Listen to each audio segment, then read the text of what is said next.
14ই August সারা কলকাতা, সারা পশ্চিমবাংলার বিভিন্ন জায়গায় রাত দখলের ডাক দিয়েছেন অভয়া মঞ্চ এবং সাধারণ নাগরিকের পক্ষ থেকে। এখন এই মুহূর্তে দাঁড়িয়ে আছি বেহালা সোদপুর। বেহালা সোদপুর সকাল থেকে আলোকিত হয়েছে, কারণ বেহালা সোদপুর এলাকায় শ্রীলেখা মিত্রের বাড়ি এবং তার বাড়ির সামনে তাকে একঘর করে দেওয়ার ব্যানার দেখা গেছে। সেই বেহালা সোদপুরে দাঁড়িয়েই এই মুহূর্তে চলছে রাত দখলের সভা। আমরা এক নাগরিককে পেয়েছি বেহালা সোদপুর এলাকায়, একটু কথা বলে নেব তার সাথে, যে এই যে আজকে রাত দখলের যে সভা যে আপনারা যে আয়োজন করেছেন, এখান থেকে কি বার্তা দেওয়ার চেষ্টা করছেন? আমরা বার্তা দিতে চাইছি যে পশ্চিমবাংলার একজন মহিলা মুখ্যমন্ত্রী হয়ে এত বড় যে দুর্ঘটনা ঘটানো হলো হসপিটালের মধ্যে, যারা দুষ্কৃতী তাদের একটা বছরের মধ্যে তাদেরকে ধরা হলো না বা তাদের কোনো শাস্তির ব্যবস্থা আজ পর্যন্ত হলো না।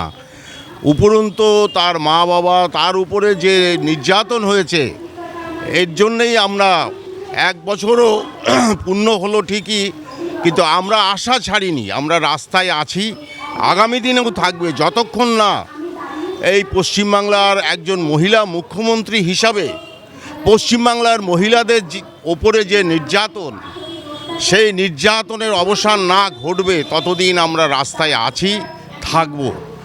আর একটা কথা হচ্ছে যে নির্বাচনের পরে যে একটা উল্লাস হলো, একটা বিজয় মিছিলে হয়ে যে একটা দুর্ঘটনা ঘটানো হলো, তার বিচার আমরা চাই। আগামী দিনে নিশ্চয়ই একজন মহিলা মুখ্যমন্ত্রী হিসাবে আমরা আশা করব যে মহিলাদের ওপরে যে অত্যাচার, যে নির্মম অত্যাচার হয়েছে, তার সুষ্ঠু বিচার পাবে এবং তার বাড়ির মা বাবা সবাই মিলে অন্তত তার আত্মার প্রতি যে আমাদের ইয়েটা রয়েছে সেটা নিশ্চয়ই তার শান্তি পাবে। সাধারণ মানুষ চাইছে যে অন্তত তার বিচার হোক, শাস্তি হোক দোষীদের, এই বলেই আমার এই এলাকায় আমরা আছি, সবসময়ের জন্যই আছি। আমরা থাকবো, দীর্ঘক্ষণ থাকবো এই রাত জাগার পালাতে। আমাদের হরিদেবপুর অঞ্চলের সাধারণ যে সমস্ত মানুষজন, প্রতিবাদী মানুষজন, তারা রাস্তায় আছেন, থাকবেন।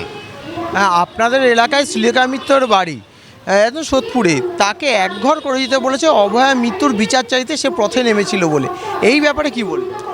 দেখুন, অনেকেই অনেক কথা বলতে পারে, প্রতিবাদ করলে যদি তাকে একঘরে করে দেওয়া হয়, সাধারণ যারা শুভবুদ্ধি সম্পন্ন মানুষ তারা ব্যাপারটা বুঝবেন, তারা নিশ্চয়ই এই একঘরে করে দেওয়ার জন্য যে ব্যাপারগুলো বলতে চাইছেন, আমরা নিশ্চয়ই সাধারণ মানুষ হিসাবে এটাকে সমর্থন করি না।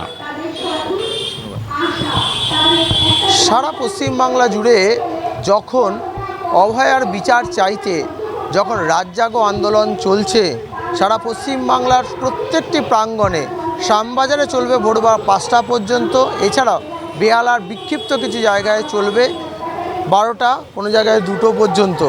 কিন্তু এই রাত জাগো আন্দোলনের মধ্য দিয়ে কীভাবে তারা অভয়ার বিচারের পথে আগাবে এবং এই অঞ্চলেই এই রাত জাগো আন্দোলন বা অভয়ার মৃত্যুর বিচার চাইতে পাশে দাঁড়াতে গিয়ে একঘরে করে দেওয়ার হুমকি যেভাবে ঘটেছে, সেই জায়গায় দাঁড়িয়ে কতটা ঘুরে দাঁড়াবে সেইখানেই রাখতে হবে নজর।